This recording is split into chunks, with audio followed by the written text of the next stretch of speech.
Hey everybody, welcome to the first video for chapter 33.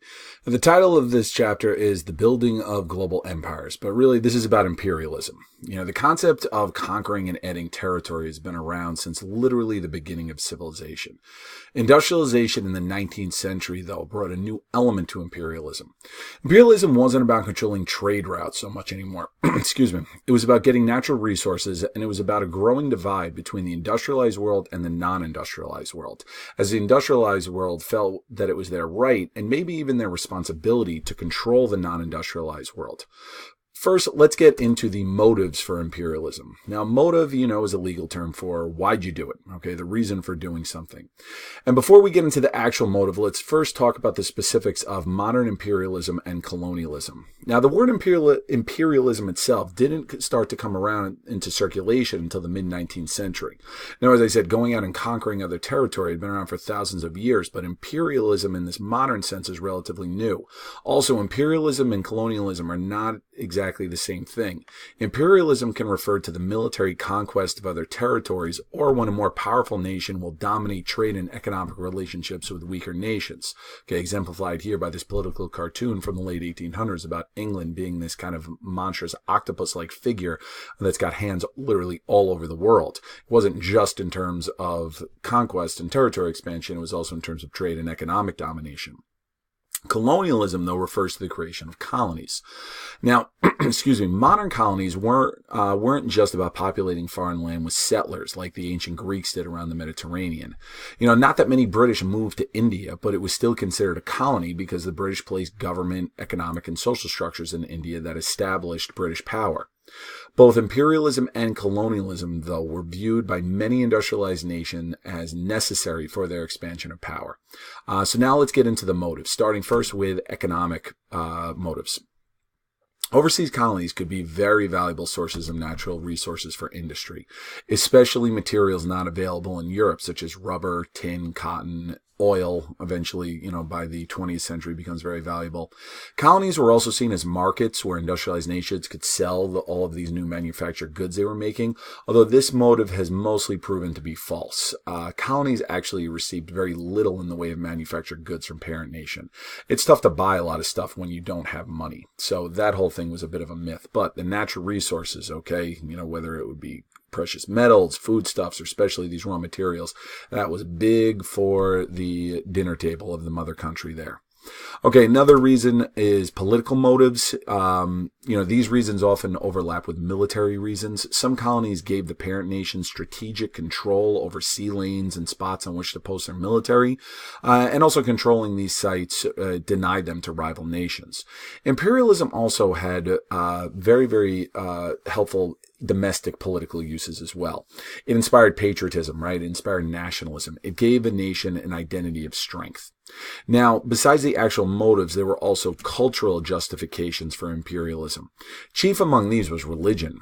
Christian missionaries flocked to Africa and Asia to convert the natives the way that they used to the Americas back in the 16 and 1700s. Now, these missionaries very often took a more humanitarian approach to protecting the interests of the natives, more so than the industrial powers or the military, but it still led to an expansion of European culture.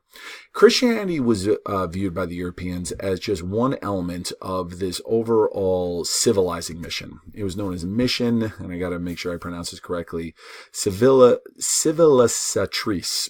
Close enough. Okay, you guys can read the word. Europeans viewed themselves as being superior and therefore took it upon themselves to bring their civilization to Africa and Asia. Let me move myself so you can fully see this, right? You've got the British troops, you've got the British workers in the background, and you've got this almost Athena-like figure with the white flag of civilization, and you see kind of,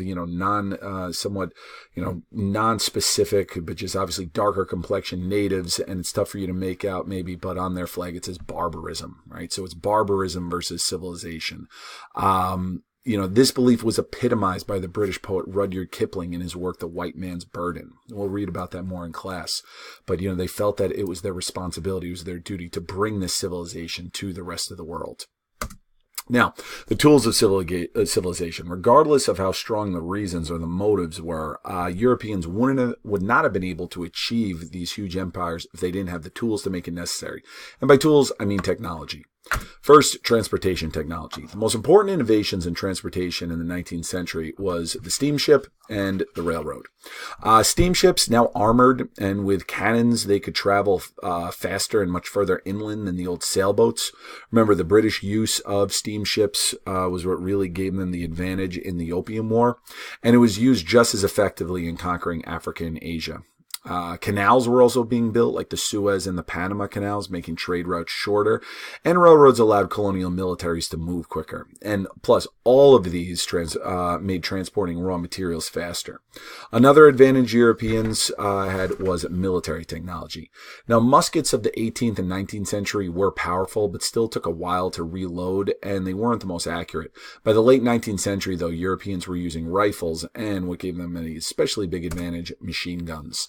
That were far superior and deadlier than anything Africans or Asians could use against them. You know, a small amount of machine guns could have the advantage over a much larger force with more primitive weapons.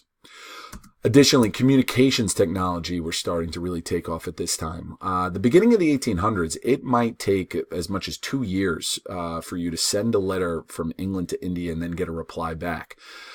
Steamships, railroads, and the Suez Canal made it possible to send and receive a letter in under a month. And then the telegraph comes along.